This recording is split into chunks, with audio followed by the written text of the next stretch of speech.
Today we're going to be doing a walkthrough through a development that we started back in 2010 when we purchased the land as a raw land, and we subdivided into 26 residential lots. Each lot is about 135 feet by 50 feet, designed for affordable housing. We're going to get started. I'm going to give you a brief overview for how the process got to this level based on what you're looking at. So let's get started. As you can see, this is the road which leads into a cul-de-sac that we developed back then. The first step, obviously, we submitted the plans, the engineering plans to the city. We got the approval. We started the excavation process of getting the water, the sewer for the entire 26 plotted new subdivision. And then at that point we started with the electrical, the gas. We got all the infrastructure in place. After that we started putting the curb. You can see the concrete curb, they call it curb and gutter. It's poured as one shot all the way. You can see the depth of the road. Then we started putting the first layer of asphalt. Typically it's the wearing course.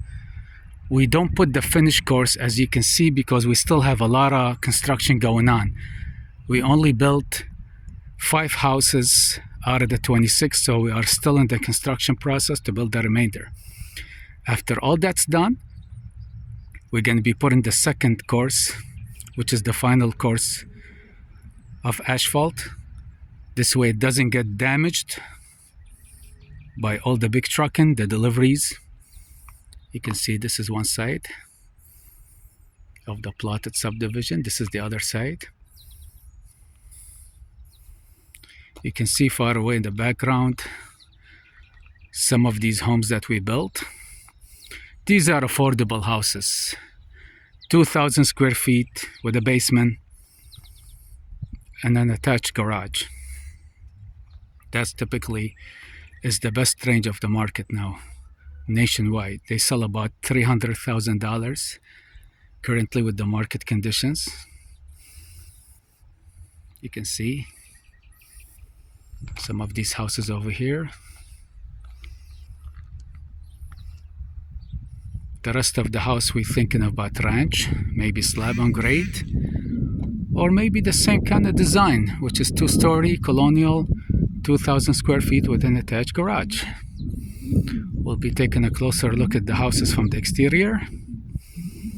I'll be making another video one day at the interior and to talk about the finishes with these affordable housing projects.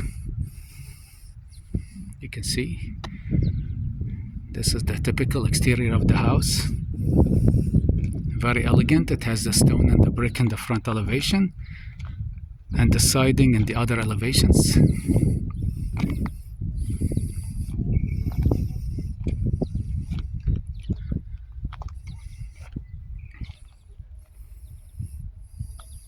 As you can see, nice combination of stone and brick for the front elevations. The driveways are all poured, all ready to go. The garage is here, the garage door is here, and typically we do sidewalks at any portion that we complete. As you can see, that's required by the city. You can see that. Nice design for affordable housing. You can see the detail of stone, combination of stone and brick. There's a huge market for these kind of homes. They're built of 2x6 framed walls, because that's what the new energy code requires. You have to have a minimum of R21 insulation. The 2x4 doesn't work anymore with this weather. Used to be years ago, not anymore. The energy code had evolved a lot since we started the development. You can see the rear of the house. No sod of yet, because we still have to do the final grading, get that approved. Then we'll be putting the sod shortly. You can see the typical rear of the house. This is the door to the outside, to the future deck. You can see the other house is completed. That has the AC unit in place. Same thing with that first house.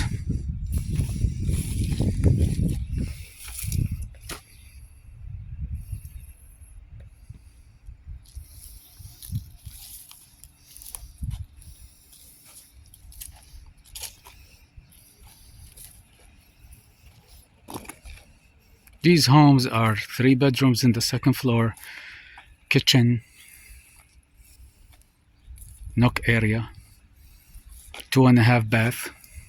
You see the location of the gas and the electrical meter. That's the siding. These are the other 2 homes we built. Those first 2 were done prior to this by a few years. As you can see, one of these homes is for sale.